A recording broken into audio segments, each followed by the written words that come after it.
Baik, sekarang teman-teman sekalian tolong disimak baik-baik, diamati. Inilah salah satu contoh pembelajaran kita model tip and give.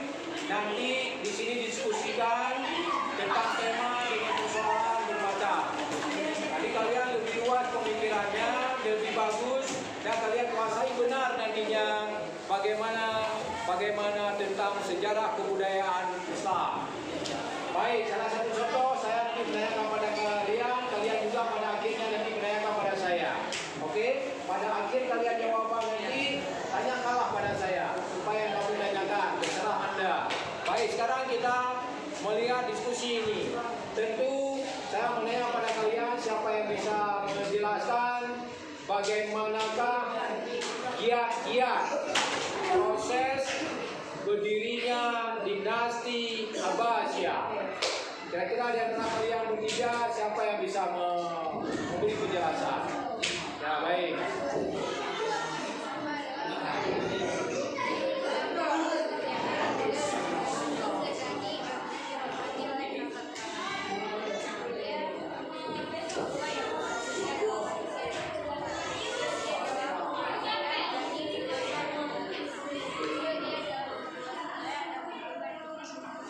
Ya, baik. Jadi intinya adalah yang disampaikan oleh teman kita, giat-giat dalam proses mendirikan dinasti Abbasiyah oleh penggagas utama yaitu Abu Abbas As-Saffah.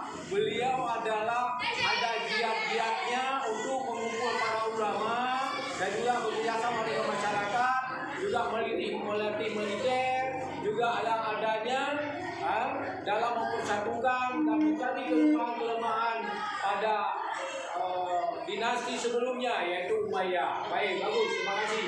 Kemudian mungkin bisa ditanyakan juga siapa kira-kiranya tokoh yang utama dan juga tokoh lain-lainnya yang diajak oleh Abbasiyah untuk mendukung proses berdirinya dinasti Abbasiyah. Mungkin bisa dijawab.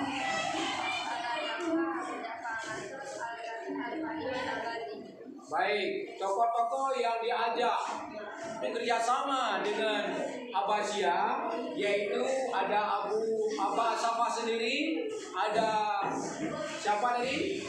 Ada Abu Ja'far Mansur, ada siapa lagi?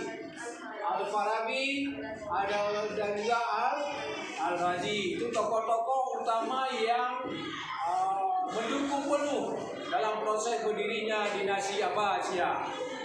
Kemudian kalian bertiga ini juga Bapak tanyakan, ada juga pertanyaannya yaitu siapa sih ulama-ulama yang mendukung penuh dan diajak untuk diminta saran dan masukan oleh Abu Abbas As-Saffah supaya jelas dalam gerakan untuk lahirnya ataupun tegaknya suatu dinasti baru yaitu dinasti Abbasiyah.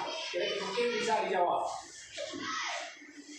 Abu Ja'far Al-Mansur. Ya, apa kira-kira Abu Ja'far Al-Mansur itu keberhasilannya sampai diajak? Keberhasilannya membangun ibu kota Baghdad. Selain itu Abu Ja'far Al-Mansur juga membangun hubungan diplomatik dengan wilayah-wilayah luar dari Irak Arabia. Oh ya. Al-Mansur juga membentuk lembaga perhubungan negara, negara dan kepolisian negara. Ya. Baik, berarti diajaknya Al-Mansur ke dalam dukungan berdirinya Abbasiyah karena beliau Abu Ja'far Al-Mansur dia pandai dalam membuat suatu gerakan mempersatukan militer, gitu ya, gerakan militer termasuk. Kemudian membangun ibu kota, ada migrasi negaranya diatur ya, bagus ada migrasi negaranya. Baik, mungkin ada lagi siapa tokoh lagi yang selanjutnya? Oke, apa kelebihannya?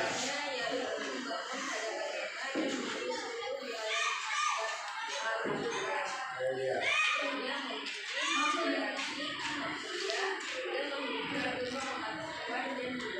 Oke, baik. Berarti siapa tadi?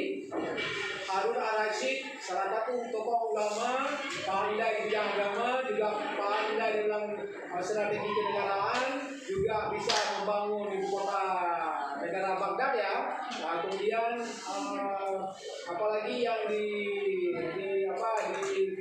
dilihat diperluaskan daerah jajahannya sampai ke Afrika Utara ya tadi ya. Oke, bagus. Mungkin ada lagi contohnya? Yang ketiga, keberhasilannya yaitu bidang pertanian, bidang pendidikan, dan perluasan dan Oke, bagus. Berarti Abu Ja'far dan juga yang lainnya dipakai dan digunakan oleh Khalifah Abbasiyah, yaitu Abu Abbas Safa, karena salah satunya yang tadi adalah namanya Al-Ma'mun, karena beliau juga pandai di bidang pertanian, pandai di segi bidang administrasi negara, dan juga politik, dan juga menguasai di bidang kenapa? Ya tadi di bidang pertanian juga, bidang pendidikan, juga di bidang perluasan daerah-daerah, juga di bidang ekonomi dan sebagainya. Mantap, terima kasih pemahaman kita pada hari ini. Tanpa kita sadari, sudah ada tahu kita bagaimana kepercayaan satu negarawan yang namanya Abu Abbas Safa sebagai panglima perang, juga adalah sebagai penggagas utama, sebagai pendiri dinasti Abbasiyah, mengajak para ulama, mengajak para tokoh untuk tidak dan dukungan supaya mereka adalah bisa menegakkan suatu negara yang namanya dinasti Abbasiyah. Mantap, terima kasih.